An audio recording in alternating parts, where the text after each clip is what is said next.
A gente tem estudado aqui nesses últimos domingos, últimos 4 domingos, sobre a Igreja do Senhor. E dentro desses estudos, algumas coisas que nós vimos, trouxe um discernimento, um incômodo, levantou algumas questões dentro do meu coração, essas ministrações que tivemos. Por isso eu gostaria de tratar com os irmãos hoje sobre este assunto. Nós não somos mais do mundo, nós estamos apenas de passagem nesta terra. Tema de hoje, estamos de passagem. E por que estamos de passagem? Creio que Deus quer que a gente aprenda, estude, se aprofunde neste tema, até para que nós estejamos preparados, convictos daquilo do que Deus tem para nós. A gente já aprendeu aqui, já estudou, mas é sempre bom, a gente está sempre falando e aprendendo mais sobre esse quesito, de que nós não somos deste mundo mais. Todos aqueles que receberam Jesus como Senhor e Salvador, deveriam ter entendimento bíblico, que eu já disse aqui semana passada, retrasada, tudo que nós falamos aqui nesta comunidade, neste lugar, é baseado na Bíblia, na Palavra de Deus. A gente não inventa nada, a gente não fica aqui, nós estudamos a Bíblia. E a Bíblia, ela nos ensina, Jesus falou muito sobre isso, os seus discípulos viveram isso, entenderam isso, que nesta terra nós estamos de passagem. Por quê? Porque a nossa vida, como diz lá em Colossenses, capítulo 3, ela está escondida com Cristo. E quando Cristo se manifestar e buscar a sua igreja, nós vamos viver esta vida proposta por Deus. E esta vida proposta por Deus é perto dele e eterna. Ou seja, não tem comparação essa vida na terra em relação à vida que Deus tem preparada para aqueles que o amam, para aqueles que o buscam, para aqueles que têm esse entendimento. Claro, o diabo sabe que todos nós como humanos, e ele sabe porque ele está na terra, ou rodeando a terra há mais de 7.000 anos, ele conhece o ser humano. Como eu já disse aqui, o diabo não tem mais o que fazer a não ser ficar rodeando a terra e tentando as pessoas. Ele conhece as pessoas, ele me conhece, ele conhece você. Conhece a ponto de discernir para que lado pende os nossos olhos, que tipo de pessoas nós somos, se nós somos pessoas que têm aquele desejo de mudar, de não mudar. Pessoas que falam muito, que falam pouco, pessoas que falam sem pensar. Ele conhece, falam sem pensar, ele conhece, ele vê isso. Ele observa isso. Então ele vem e tenta a gente. E neste tempo, no século 21, século que a gente crê, segundo a Bíblia, antecede a volta de Jesus, e pelos fatos bíblicos, Jesus está às portas para buscar a sua igreja. Eu já falei aqui, tomara que eu esteja errado, espero que eu esteja errado, mas eu acredito que essa terra aqui não dure muito mais tempo, não. Do jeito que está indo a situação, do jeito que existem mortes, desgraças, terremotos, maremotos, as coisas estão acontecendo de uma forma astronômica, absurda, e você fala assim, pastor, mas isso sempre aconteceu. Sim, mas não nessa intensidade. Por isso, entendi nos temas que nós estudamos nos outros domingos sobre igreja, se nós somos a igreja, se você não ouviu, está no site lá, o áudio, está no site, o vídeo, você pode assistir, entender essa sequência para nós chegarmos aqui hoje e entendermos que nós estamos de passagem. Eu gostaria de ler um texto com os irmãos, você que trouxe sua Bíblia, abra por favor no livro de Colossenses, capítulo 1.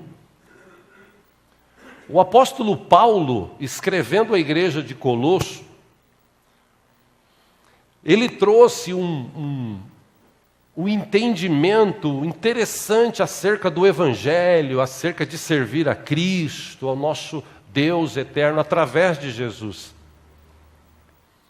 Quero começar lendo esse texto para a gente entender algumas coisas. Se houver alguém sem Bíblia aí do teu lado, se você puder, por favor, repartir a leitura, faça isso. É cedo ainda, é 10:06, até meio-dia, dá para estudar bastante. Vamos lá. Colossenses capítulo 1, a partir do versículo 3. Paulo, ele escreve para aquela igreja, mas vamos tomar como se fosse escrito para a gente. Paulo diz: sempre agradecemos a Deus, o Pai de nosso Senhor Jesus Cristo, quando oramos por vocês. 4. Pois temos ouvido falar da fé que vocês têm em Cristo Jesus e do amor que têm por todos os santos, por causa da esperança que lhes está reservada nos céus, a respeito da qual vocês ouviram por meio da palavra da verdade, o Evangelho, 6, que chegou até vocês. Por todo o mundo, este Evangelho vai frutificando e crescendo, como também ocorre entre vocês, desde o dia em que o ouviram e entenderam a graça de Deus em toda a sua verdade. Versículo 7, vocês o aprenderam de Epáfras, o nosso amado cooperador, fiel ministro de Cristo para conosco. 8, que também nos falou do amor que vocês têm no Espírito. Versículo 9, por essa razão, desde o dia em que o ouvimos, não deixamos de orar por vocês, de pedir que sejam cheios do pleno conhecimento da vontade de Deus, com toda a sabedoria e entendimento espiritual. Versículo 10, e isso, tudo isso que ele está falando, para que vocês vivam de maneira digna do Senhor e em tudo possam agradá-lo, frutificando em toda boa obra, crescendo no conhecimento de Deus e, 11, sendo fortalecidos com todo o poder, de acordo com a força da sua glória. Para quê? Para que tenham toda a perseverança e paciência com alegria. 12, dando graças ao Pai, que nos tornou dignos da participação ou de participar da herança dos santos do reino da luz. 13.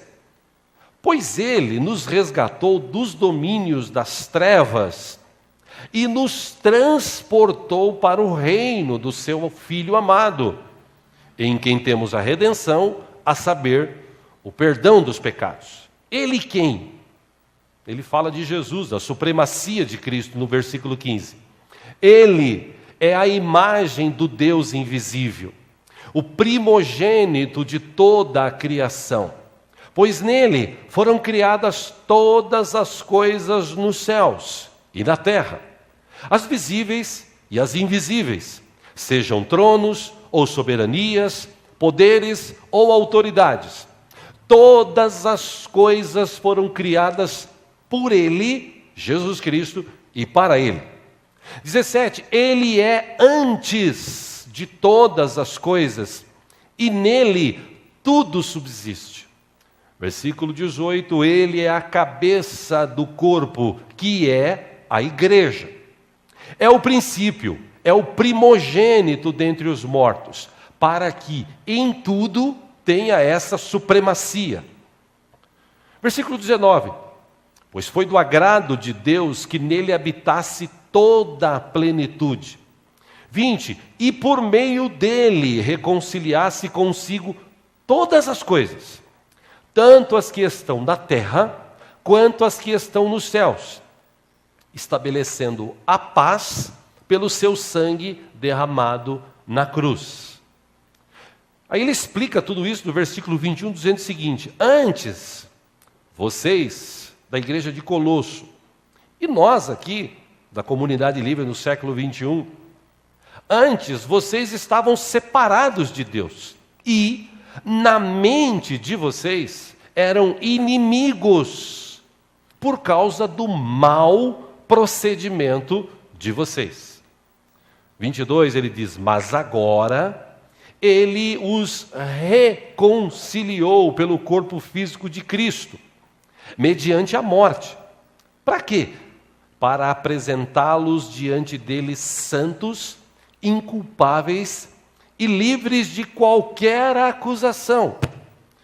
De que forma? 23. Desde que continuem alicerçados e firmes na fé, sem se afastarem da esperança do Evangelho que vocês ouviram e que tem sido proclamado a todos os que estão debaixo do céu. Esse é o Evangelho do qual eu, Paulo, me tornei ministro. Só até aí. O que Paulo está falando aqui? Igreja de Colosso, por favor, vê se vocês entendam que vocês agora não são mais desse mundo. Ele, Jesus, no versículo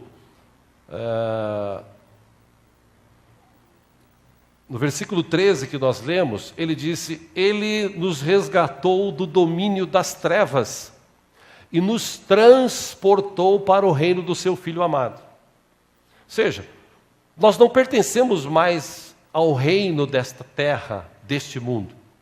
Nós pertencemos ao reino dos céus. Pastor, então por que a gente ainda está aqui? Nós estamos aqui porque a gente está de passagem. Poxa, mas que passagem demorada, né? Tá durando, tem gente que está durando 70, 80 anos, 90 anos, principalmente esses políticos, né? Velhos, corruptos, ladrões. Não sei como esses caras duram tanto. Eu não oro para que eles morram, mas eu gostaria que morressem. Mas eu não oro para que eles morram. Porque... Mas ainda assim, é passagem. O povo que saiu do Egito passou 40 anos no deserto. Ou seja, Paulo está dizendo para aquela igreja, que serve para a gente. Cristo Jesus morreu na cruz, se sacrificou, lutou, se esforçou, foi fiel até o fim, para formar o seu corpo, a igreja dele nesta terra. E desse princípio de passagem, morarmos nos céus. Porque se a gente abrir Apocalipse está bem claro.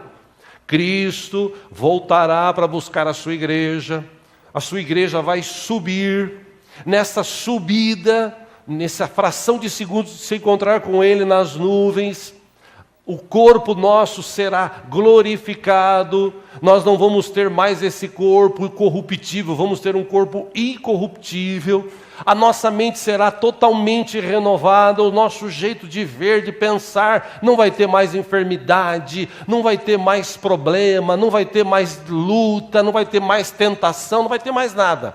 Nós vamos viver uma vida maravilhosa, abençoada diante de Deus, nosso Pai, para sempre, adorando a Ele. Aí você fala assim, pô, pastor, que deve ser chato, né? Acordar de manhã, ficar adorando a Deus o dia inteiro e tal. Primeiro que lá não tem sol, lá não tem lua, lá não tem noite. Então tudo que você imagina de vida nessa terra, não queira comparar com os céus, porque é totalmente diferente. A começar pelo chão. Porque aqui os caras se matam por ouro, lá no céu as ruas são de ouro. Então, é totalmente diferente do que nós imaginamos. Por isso que a vida celestial que Deus tem preparada para nós, por mais que a gente queira mensurar, entender, a gente não vai conseguir. As dicas que estão na Bíblia nos mostram, a gente não vai conseguir. Mas Paulo, quando ele escreve para essa igreja de Colosso, ele diz o seguinte, gente, entenda o seguinte, vocês foram tirados do reino das trevas e foram levados agora ou transportados para o reino da luz. Vocês fazem parte de um outro reino. Mesmo estando nessa terra, a sua mente tem que ser renovada, o seu jeito de ver, de pensar, de falar, enfim. A gente estudou isso nesses 4 últimos domingos.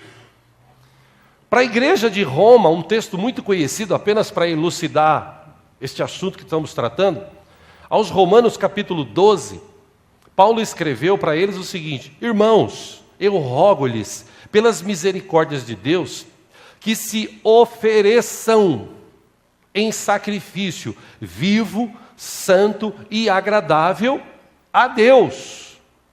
Então, tudo que a gente faz nesta terra, tudo que a gente faz nos cultos, tudo que a gente faz, deveríamos fazer para Deus. Este, segundo Paulo, é o culto racional de vocês. Ou seja, você sabe o que você está falando, sabe o que você está fazendo. Versículo 2, eu já preguei sobre isso aqui no passado. Paulo disse: não se amoldem ao padrão desse mundo. Molde.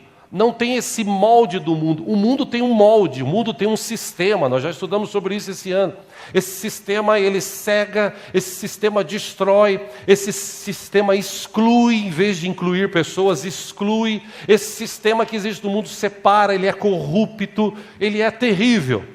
Então, Paulo está dizendo, não tenham esse molde do mundo. Ao contrário disso, transformem-se pela renovação da sua mente, ou seja, deixa Deus renovar a sua mente. E para que isso? Para que você e eu sejamos capazes de experimentar e comprovar a boa, agradável e perfeita vontade de Deus. E por que ele disse isso? Por que Paulo falou isso? Por certo, entendendo as palavras que Jesus tinha dito anos antes.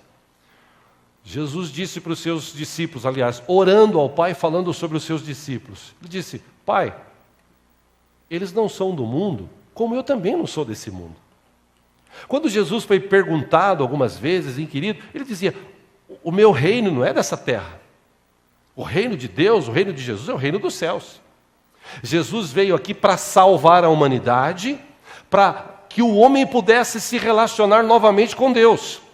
Jesus veio aqui para tirar a cegueira espiritual, porque a religião da época e a religião de hoje cega as pessoas, deixa as pessoas totalmente cegas. E Jesus veio não para trazer uma religião nova, Jesus veio para desvendar os olhos. Jesus veio para trazer uma transformação que começa dentro. Essa transformação que Jesus faz, ou traz, começa dentro. Ele renova a nossa mente. A gente passa a enxergar coisas que a gente não enxergava. No século de hoje, quando você fala de igreja, de evangelho, muita gente não quer ouvir o que precisa, quer ouvir o que deseja. E está cheio de igrejas hoje que pregam o que a pessoa precisa ouvir. Mas também existem milhares de igrejas que pregam o que a pessoa quer ouvir. Geralmente, essas igrejas que pregam o que a pessoa quer ouvir está mais cheia daquelas que as pessoas precisam ouvir. Isso é normal. As pessoas vão atrás daquilo que lhe agrada. Por exemplo, o cara é homossexual, ele procura uma igreja que fala que Deus aceita ele dessa situação. A mulher é lésbica, ela procura uma igreja que fala que Deus aceita ela nessa situação. O cara é corrupto, ladrão, mentiroso, ele vai numa igreja que não diz para ele que ele não pode ser assim, que ele tem que mudar. Ele vai numa igreja onde as pessoas falam para ele que ele vai ser próspero, que ele vai ser rico, que ele vai ter uma vida cheia de mar de rosas. E na verdade não é isso que diz a Bíblia. Jesus não enganou ninguém. O problema é que hoje as pessoas buscam essa felicidade ao extremo, né? Eu preciso ser feliz, eu tenho que ser feliz, já preguei sobre isso aqui também. Felicidade não é um alvo a ser alcançado, felicidade é hoje, é o caminho. Aonde você está, você pode ser feliz, com dinheiro, sem dinheiro, com saúde, sem saúde, casado, solteiro, com trabalho, sem trabalho. Você pode ser feliz. Por quê? Porque quem tem Jesus, Jesus completa a vida. Ele é que traz a felicidade hoje, para a gente viver hoje. Só que está atrelado no mundo felicidade à riqueza, felicidade a um casamento maravilhoso, felicidade a um bom trabalho, felicidade a viagens, a isso. Isso traz felicidade. Mas esse não é o alvo a ser atingido. Felicidade nós vivemos hoje.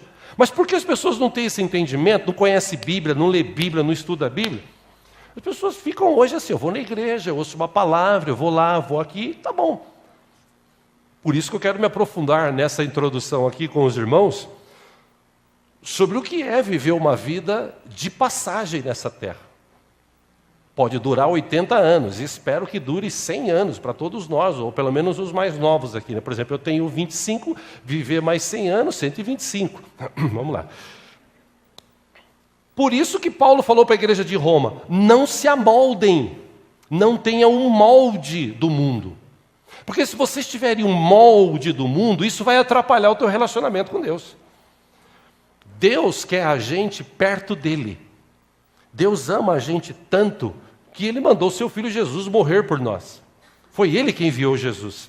Então, nós precisamos ter algum entendimento acerca de Jesus, de Deus, de sua palavra.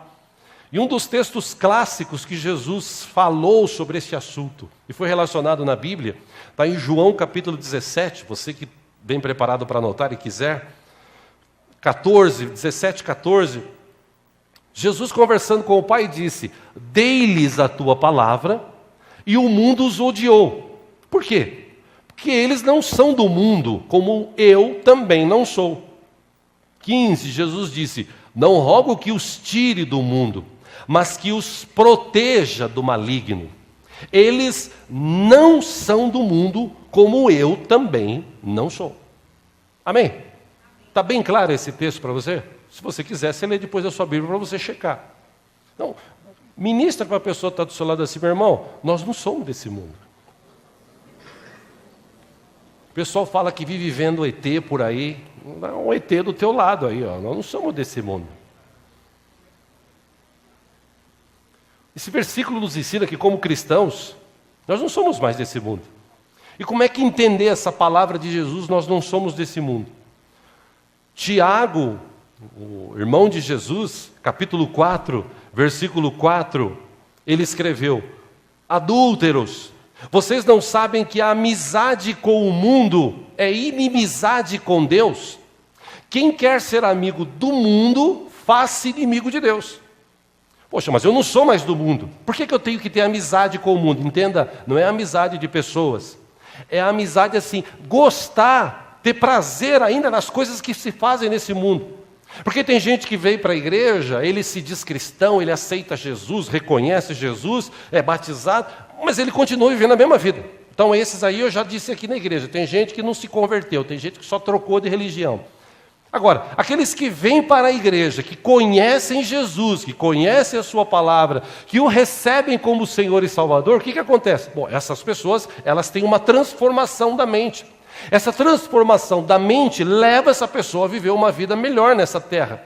Em outro sentido, não no sentido de riqueza, não no sentido de estar feliz com o que se tem, aonde está, de buscar mesmo a Deus e saber que Deus controla todas as coisas, que Deus está no comando de tudo, que Deus abençoa, que Deus prospera, que Deus enriquece, que Deus cura, que Deus transforma. E como cantou-se aqui um pedacinho hoje: ó Deus, nós te adoramos não apenas pelo que o Senhor faz, a gente te adora por aquilo que o Senhor é. Se o Senhor não fizer nada, o Senhor já fez. Jesus já morreu, nós já não estamos mais a caminho do inferno, nós estamos agora a caminho do céu, se nós permanecermos, então está ótimo. Só que o mundo hoje, essa circunstância que nós vivemos, tem afetado a vida de muito crente. Tem muito crente balançado. Ele não sabe se ele está no reino dos céus ou no reino do mundo.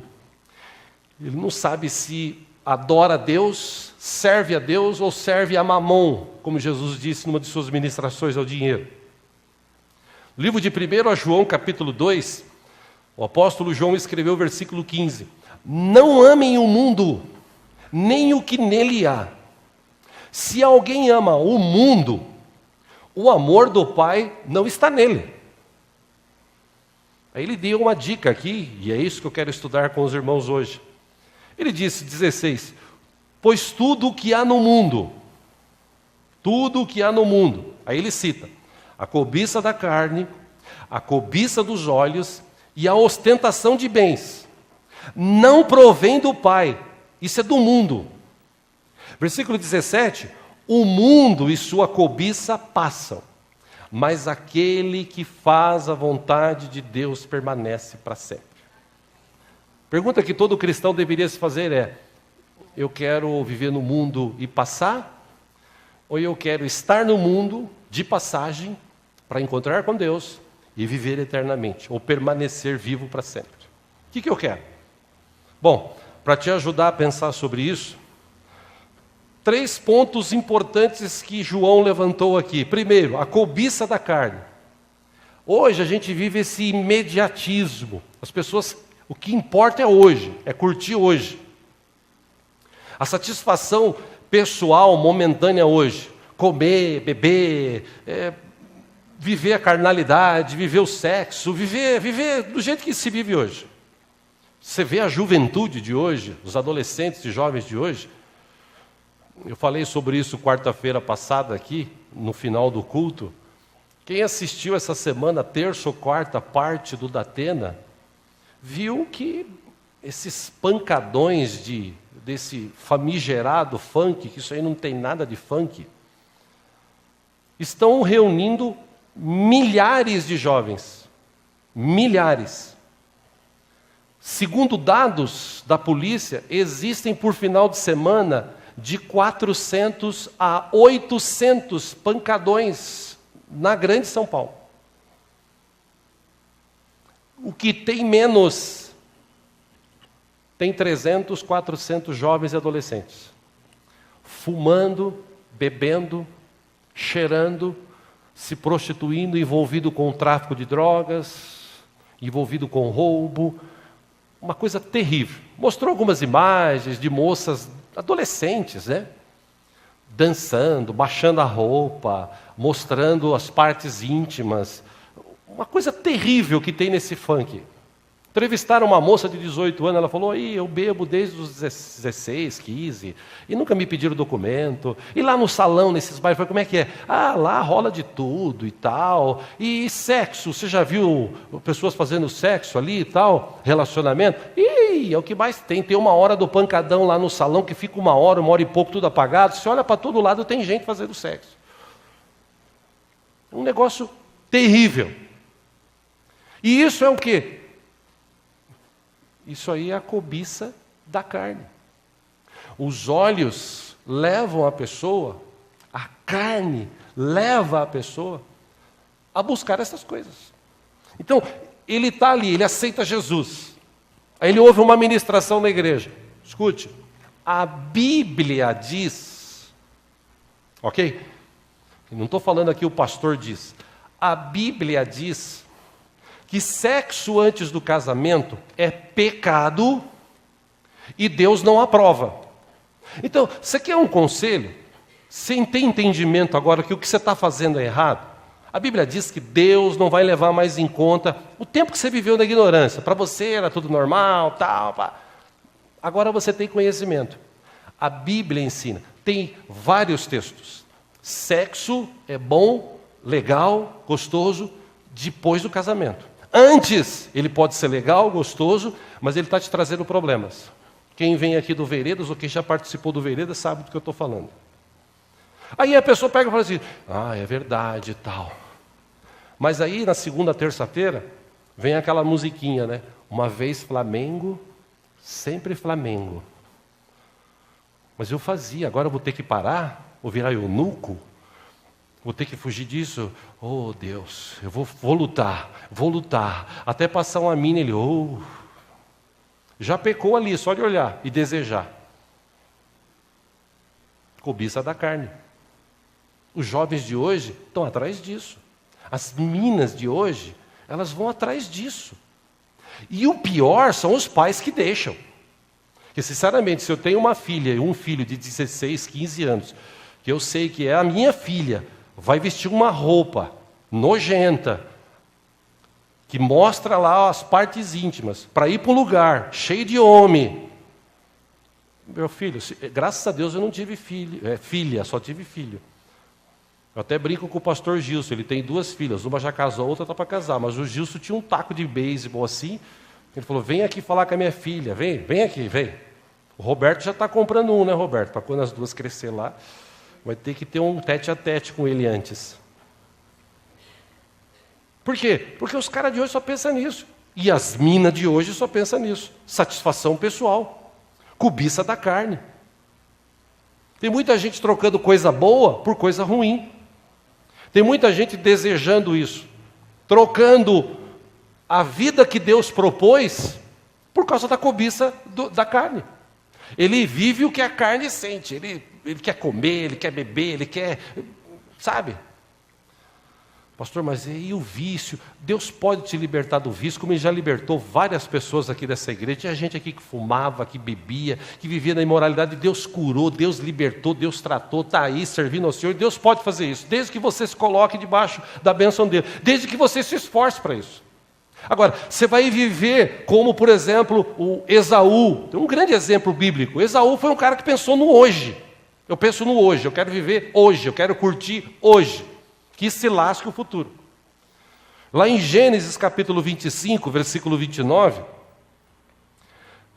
Jacó, certa vez, quando Jacó preparava um ensopado, Esaú chegou faminto, voltando do campo, e pediu-lhe: dê-me um pouco desse ensopado vermelho aí, estou faminto. Por isso também foi chamado Edom. Edom, traduzindo, quer dizer vermelho. Versículo 31, respondeu-lhe Jacó: venda-me primeiro o seu direito de filho mais velho. Aí disse Esaú: estou quase morrendo, do que me vale esse direito? E Jacó insistiu, porém disse: jure primeiro. Aí ele fez um juramento, vendendo o seu direito de filho mais velho a Jacó.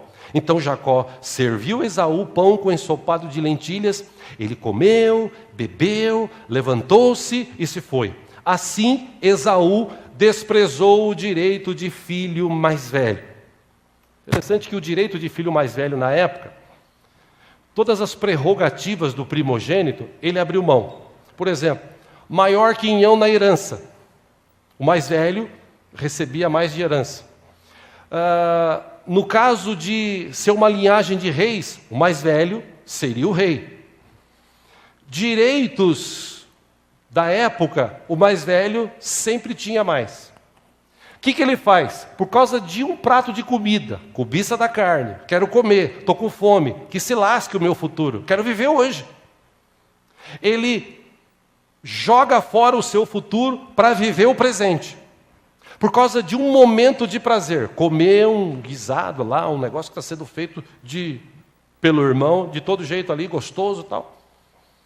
Quantas pessoas hoje que estão na igreja, eles não olham para o futuro, eles olham para o presente, cobiça da carne. O que a minha carne quer? Sexo, comer, beber, viver.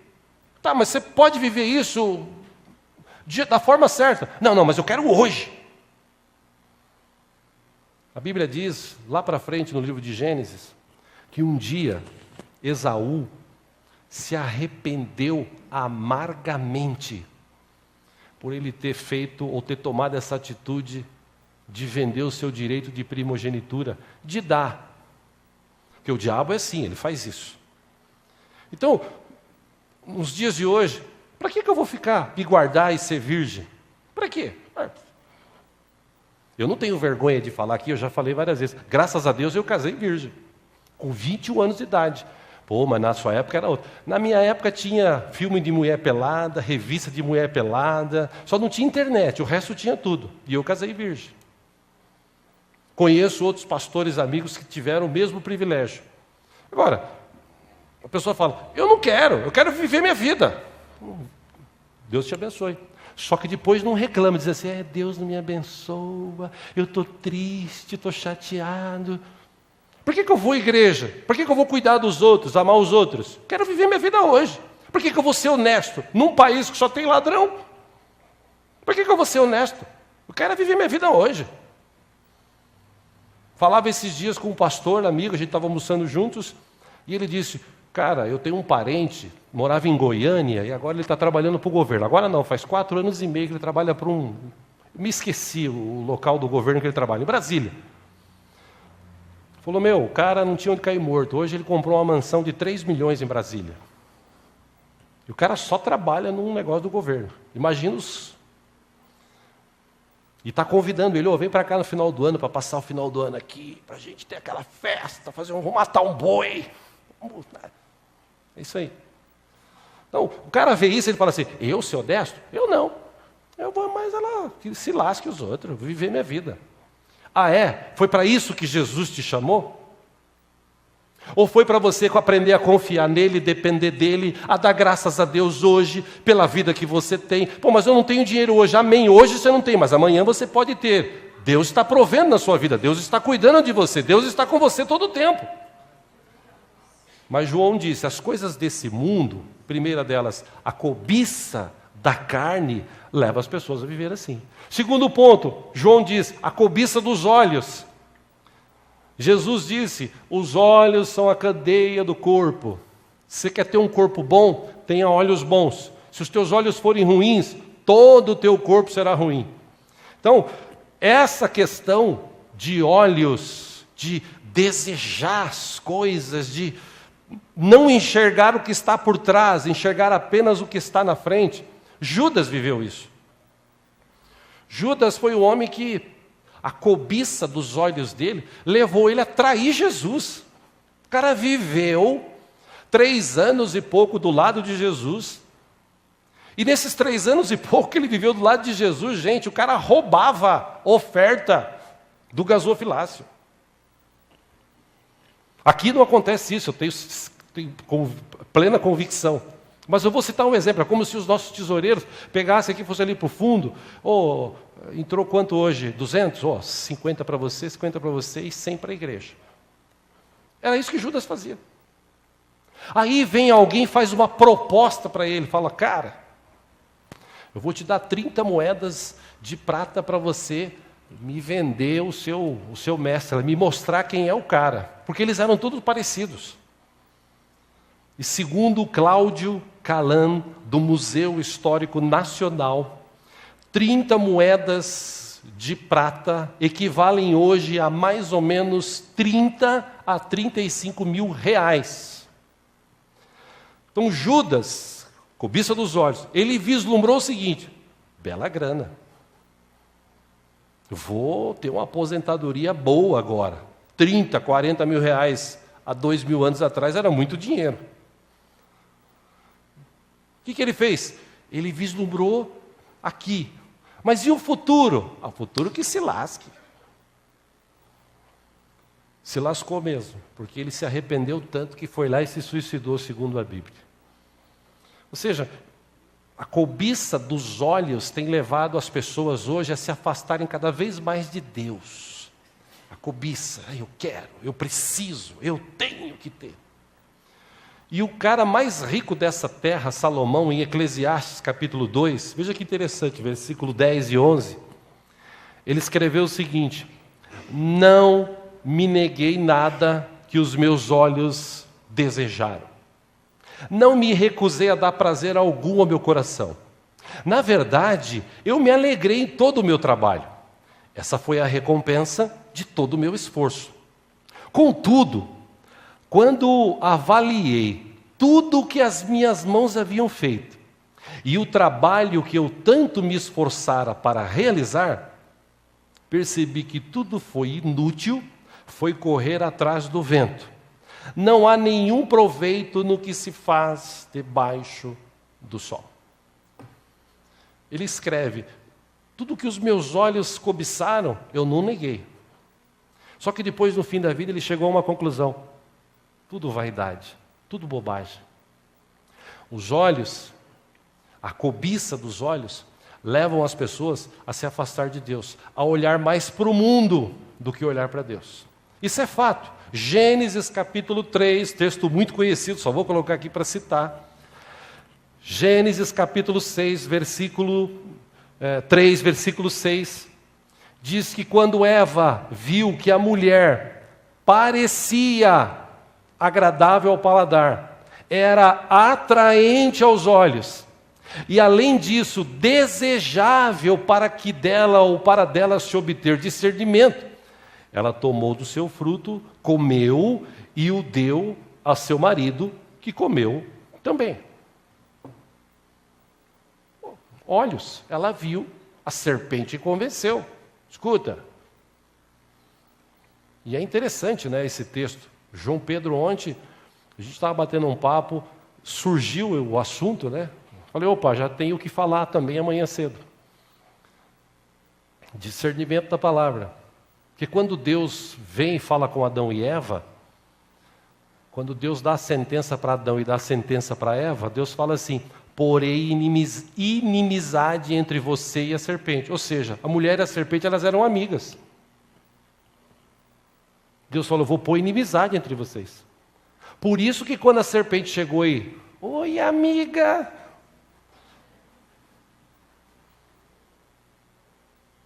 ela foi lá, parecia agradável, parecia. Os olhos, né? Olhou, esse fruto aqui parece gostoso. Era atraente aos olhos. Nossa, que coisa linda. E era desejável. Nossa, se eu comer esse fruto, eu vou ter conhecimento, discernimento. É, amiga. E quantos amigos assim a gente tem hoje em dia que quer levar a gente para o buraco? Quantas amigas e amigos você dá aqueles conselhos para você que você é mesmo, né? Bobagem. Esse negócio de ir para a igreja, bobagem. Negócio de servir a Deus, bobagem. Ser fiel, bobagem. Jesus ama todo mundo. Deus é bom. Bobagem. Vai nessa. Cobiça dos olhos. Por último, João fala sobre ostentação de bens. O que é ostentação de bens? Acho que eu não preciso explicar, mas ainda assim, para que você entenda melhor, a palavra ostentação vem do latim ostentare, que significa mostrar. É o ato ou efeito de exibir com vaidade e pompa bens, direitos, propriedades, normalmente fazendo referência à necessidade de mostrar luxo ou riqueza. Isso é a definição do dicionário para a palavra ostentação. Vem o apóstolo Pedro, 1 Pedro capítulo 2, versículo 11, ele escreve o seguinte: amados, insisto em que, como estrangeiros e peregrinos no mundo, vocês se abstenham dos desejos carnais que guerreiam contra a alma. 12, vivam entre os pagãos de maneira exemplar. Para quê? Para que mesmo que eles os acusem de praticarem o mal, observem as boas obras que vocês praticam e glorifiquem a Deus no dia da sua intervenção. O que Pedro está falando? Gente, vocês não são mais do mundo. Vocês são peregrinos. Então não deixa os teus olhos levar você para lá. Não deixa a tua carne derrubar você. Não queira ostentar coisas. Para que ostentar? Tem gente que tem aquele carro, aquela casa, ele fica lá, você viu a casa que eu comprei, o carro que eu comprei, o dinheiro, fica ostentando, mostrando, humilhando os outros. Como aquele antigo João de Deus, né, um deputado aí do passado, não sei se está vivo ainda, que ele ganhou na loteria um monte de vezes lá, e ele ainda teve a cara de pau de dizer, foi Deus que me ajudou. É, o Deus dele, é o capeta, porque Deus não é injusto. Hoje a gente vive num tempo que as pessoas querem ostentar as coisas, mostrar, parecer. Tem pastor aí que sobe para pregar, é anel de ouro aqui, corrente de ouro. Tem uns que sobem até com o celular pendurado. Bota aquele externo, gravata, irmãos, aleluia. Eu sou contra usar terno e gravata? Não. Mas tem uns caras que gostam de mostrar. Fala, irmão, olha aqui a riqueza desta igreja. Olha aqui a... E tem muito crente caindo nessa, querendo ostentar. E a palavra de Deus diz, meu irmão, tenha uma vida simples. Por quê? Porque você está de passagem nessa terra. Nós estávamos conversando aqui fora ontem, no final do Veredas, e alguns irmãos chegaram à conclusão que eu falo já há anos. Um desses irmãos disse, eu não compro mais carro zero. Por quê? Pô, comprei um carro zero, paguei 40 mil, agora 3 anos depois eu quero vender, está valendo 18. Eu nunca comprei. Talvez porque não tive condição, mas sempre pensei, poderia comprar um carro zero, aquele carro que custa 30 mil, pagar em 500 prestações, mas não tem ar-condicionado, não tem direção hidráulica, não tem vidro elétrico, aquele carro pelado que chama, né? Mas aí eu venho e digo, o pastor comprou um carro zero, aquele paliozinho vagabundo, mas é zero. Tem gente assim, irmãos, que quer ostentar. E Paulo, Pedro, Tiago está dizendo, gente, estamos de passagem nessa terra. Pastor, mas eu não posso ter carro, casa? Lógico que pode, mas isso tudo não pode te afastar de Deus. Ao contrário, isso tem que te levar para perto de Deus. Amém, irmãos? Aí você fala assim, pastor, mas eu já estou terminando, tá, gente? Só falta 1 hora. Pastor, mas é difícil. Irmãos, até Jesus foi tentado nessas 3 questões. Vamos ler um texto? Abra aí Mateus capítulo 4, por favor.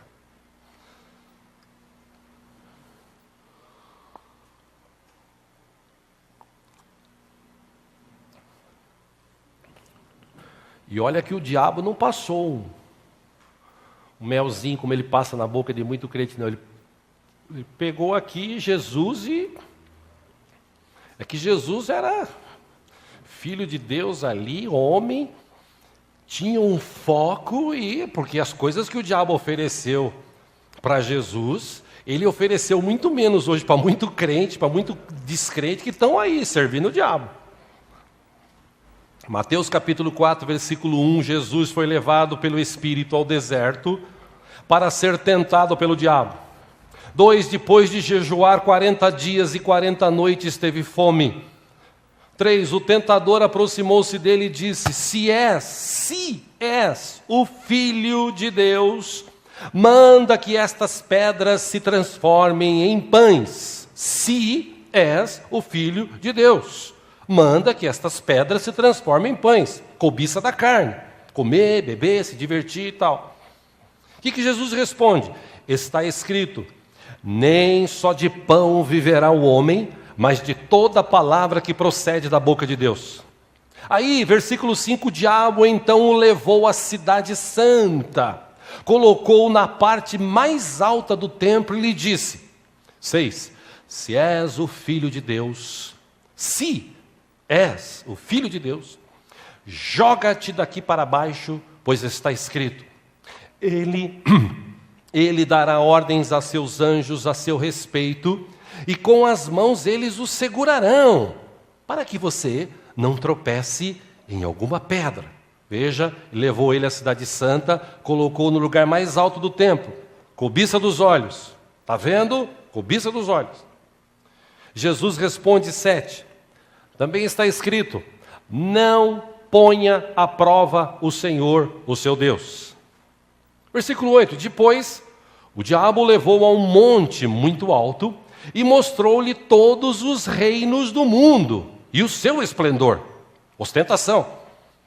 Ele disse, tudo isso te darei se prostrares e me adorares, ostentação.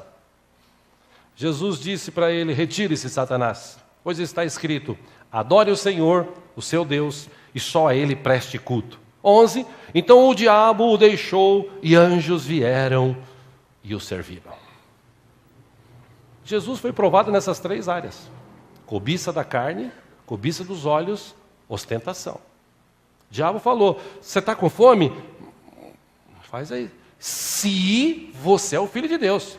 E tem muito crente hoje que fala, não, eu sou o Filho de Deus, tal, porque Senhor, se o Senhor não me abençoar, risca o meu nome do livro da vida, porque eu não quero saber mais. Ou o Senhor me abençoa, ou o Senhor me abençoa. Amém, irmãos? Você sabe até de quem eu estou falando, né? Eu não tenho essa coragem. Já falei aqui. Porque o que Deus já tinha para fazer por mim, Ele já fez.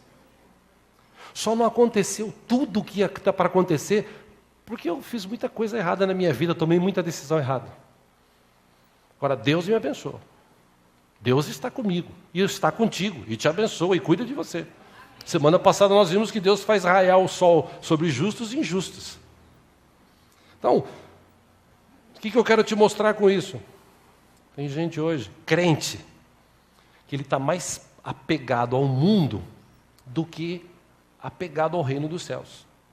E nesse mundo, meu irmão, se eu tiver carro, ótimo, se eu não tiver, o que eu posso fazer? Vou me matar por isso?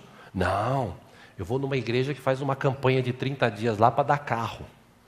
Tem uma igreja aí que abriu um corredor no meio e passou um carro importado. Um obreiro dirigindo o carro importado falou, passa a mão, irmão, é a unção do carro importado.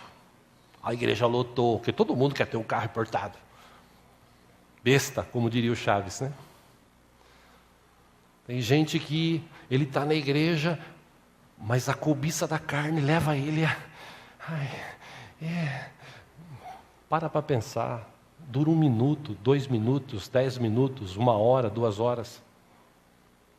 Você está jogando a sua eternidade fora, porque você está se ligando ao mundo. A verdade, meus irmãos, que por isso que Jesus disse, acho que a gente pode entender agora, por isso que Jesus disse, toma cuidado, porque senão você vai acabar servindo o Senhor diferente. Tem 2 senhores. Tem 2 senhores. Isso está bem claro na Bíblia. Deus e Mamon, traduzindo, Deus e riquezas. Toma cuidado, senão você vai agradar um, desagradar o outro e desagradar um. Você tem que decidir. Você não pode servir.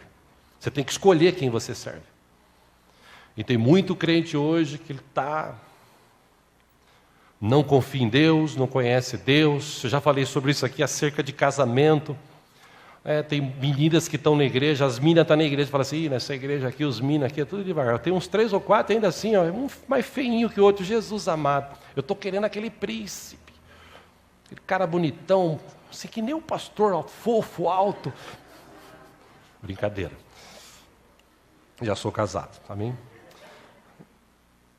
E aí ela vai lá para fora, arrumar um namorado. Só que o cara lá fora, ele não tem compromisso com Deus. Ele fala assim, eu fico com você sim, desde que... desde que o quê? Olha, sabe como é que é, né? Uma vez Flamengo, sempre Flamengo, né? Não, mas eu não posso. Passa um tempo, ela, pensando bem, né? Que mal tem. Paulo escrevendo a igreja de Corinto, que era uma igreja perto, uma cidade perto da praia, portuária, tinha muita prostituição. Paulo escreve para a igreja de Corinto, capítulo 6, versículo 14, dizendo o seguinte, não se ponham em julgo desigual com descrentes, pois o que tem em comum a justiça e a maldade? Ou que comunhão pode ter a luz com as trevas? Que harmonia entre Cristo e Belial? Que há de comum entre o crente e o descrente? Que acordo há entre o templo de Deus e os ídolos? Aí ele diz, nós somos santuários do Deus vivo. Como disse Deus, habitarei com eles e entre eles andarei. Serei o seu Deus e eles serão o meu povo. Deus é o quê? Santo. Então nós temos que aprender a nos santificar. De que forma? Nós vamos viver no céu. Estamos de passagem aqui. Nada me prende. 17. Portanto, saiam do meio deles e separem-se, diz o Senhor. Não toquem em coisas impuras, e eu os receberei. E lhes serei pai, e vocês serão meus filhos e minhas filhas, diz o Senhor Todo-Poderoso.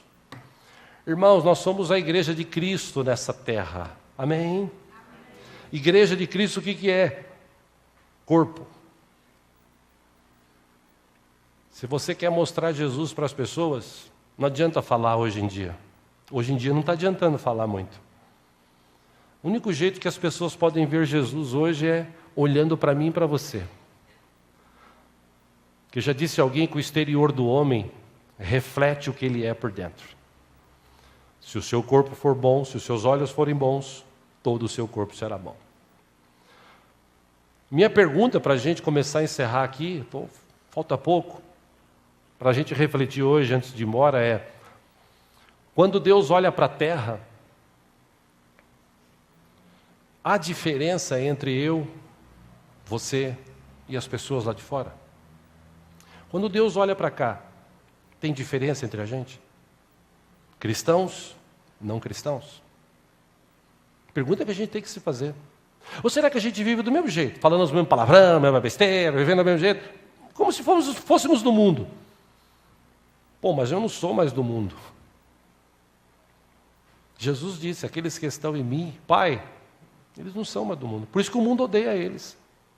Ah, mas hoje em dia todo mundo quer ser amigo do mundo. Ninguém é o politicamente correto. Todo mundo tem que gostar de mim. Não, nem todo mundo tem que gostar de você. Tem gente que não vai gostar de você. Por exemplo, os demônios não gostam de você. Os demônios querem destruir você. Os demônios querem mais que você se lasque. E se não fosse a graça e a misericórdia de Deus em Cristo Jesus, através dos seus anjos guardando a nossa vida, coitado da gente. Mas a Bíblia diz no livro de Apocalipse que um dia Jesus vai vir buscar a sua igreja, vai ser tirada essa igreja da terra, vai vir um tempo de tribulação como nunca houve, os demônios vão estar por aí, as pessoas vão fugir, correr para os montes, para os buracos, se enterrar, para fugir dessa desgraça.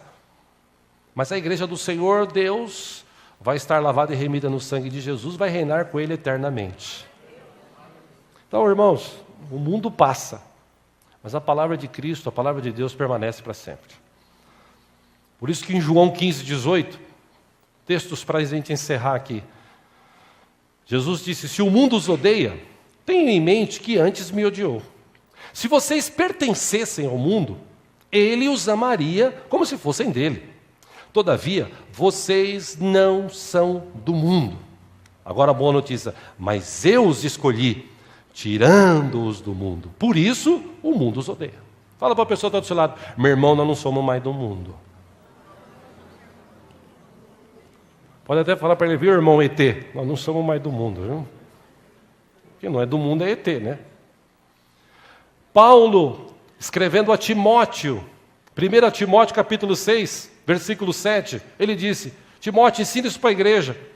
Nada trouxemos para esse mundo e dele nada podemos levar. Apesar de uns idiotas ricos que tem por aí, fizeram uma cova enorme e mandaram enterrar junto carros, bens, joias, dinheiro e tal. Enterra, viu, família? Eu quero que enterra, porque isso aqui eu vou levar para outra vida. Aí a família: beleza, é o seu desejo, vamos fazer. Cavou um buraco enorme, colocou lá 3, 4 carros, colocou dinheiro, joias, tal. O cara morreu e enterraram. Enterrou, passou 2 dias, foram lá e arrancaram tudo.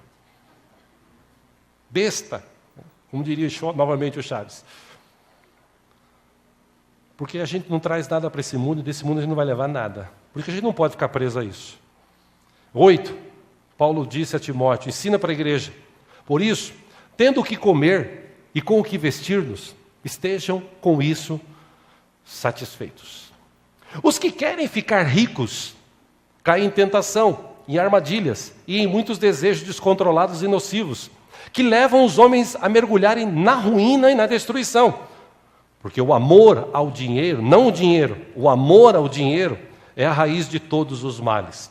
Algumas pessoas, por cobiçarem o dinheiro, desviaram-se da fé e se atormentaram com muitos sofrimentos. Paulo, escrevendo à igreja de Filipenses capítulo 3, versículo 17: irmãos, sigam unidos o meu exemplo e observem os que vivem de acordo com o padrão que lhes apresentamos. O padrão bíblico. Tudo que nós estudamos aqui hoje está na Bíblia. E em nenhum momento eu disse aqui que você não pode ter isso, pode ter aquilo. Ao contrário disso, Deus quer te abençoar. Mas deixa Deus te abençoar. E se Ele não te abençoar, que eu acho difícil, mas se Ele não te abençoar, continua sendo grato, porque o melhor Ele já fez. Ele já tirou eu e você lá dos quintos dos infernos, nós vamos morar no céu com Ele. Versículo 18, Filipenses 3. Pois como já lhes disse repetidas vezes, e agora repito com lágrimas, há muitos que vivem como inimigos da cruz de Cristo. De que forma que vivem? 19. O destino deles é a perdição. O Deus deles é o estômago. E eles têm o orgulho do que é vergonhoso. Só pensam nas coisas terrenas. 20. Paulo diz: a nossa cidadania, porém, está nos céus, onde esperamos ansiosamente o Salvador, o Senhor Jesus Cristo. E por último, Jesus, eu encerro com esse texto, dica para mim e para você, para a gente orar e ir para casa para um domingo abençoado. João 16, 33. Jesus disse: eu lhes disse essas coisas para que em mim vocês tenham paz. E se você ler o contexto de João 16, 15, Jesus está falando basicamente isso que nós estudamos aqui hoje. Ele disse: eu lhes disse essas coisas para que em mim vocês tenham paz. Neste mundo vocês terão aflições. Contudo, tenham ânimo. Eu venci o mundo. E se ele venceu o mundo, Paulo escreveu: é por isso que nós somos mais do que vencedores em Cristo Jesus. Por que tem crente derrotado hoje, então? Porque ele não lê Bíblia, porque ele não conhece Bíblia. Porque ele está mais preocupado com o mundo, com essa vidinha no mundo, do que viver uma vida espiritual servindo a Deus e depois lá no céu ir para algo maior. Porque Apocalipse diz, eu não vou falar sobre isso hoje, quem sabe um dia eu prego sobre isso, que Jesus ainda vai reinar depois que ele voltar para buscar a sua igreja. A igreja vai se encontrar com ele, primeiro os que morreram, depois nós que estivermos vivos, vamos se encontrar com ele nos céus. Ele vai ficar ali aquele momento gostoso, a pessoa, todo mundo ali, corpo glorificado, se abraçando, vencemos, estamos aqui. Passa 7 anos, Jesus volta, todo olho o verá, todo mundo glorificará. Aí ele começa um reino de 1000 anos ainda. Aí depois de 1000 anos, é que vem o julgamento final. E nós vamos estar ali na presença do Senhor, curtindo o reino do Senhor. Então, pensa lá na frente, não pensa hoje não. Porque tem muita gente crente dentro da igreja desistindo, desanimando, se afastando, porque está pensando no hoje. Ah, mas pensa lá na frente. Porque o melhor de Deus ainda está por vir. Jesus já veio, mas ele vai voltar para buscar a sua igreja. Então, irmãos, estamos de passagem nessa terra. Vamos olhar para os céus, vamos esperar Jesus, vamos vivendo. Se Deus te abençoar com um carro novo, com uma casa, glória a Deus por isso. Mas não se prenda a isso, não. Deixa passar. Olhe para Jesus, autor e consumador da nossa fé. Amém? A Ele toda a honra, toda a glória, todo o louvor, toda a adoração. Vamos aplaudir, Ele merece.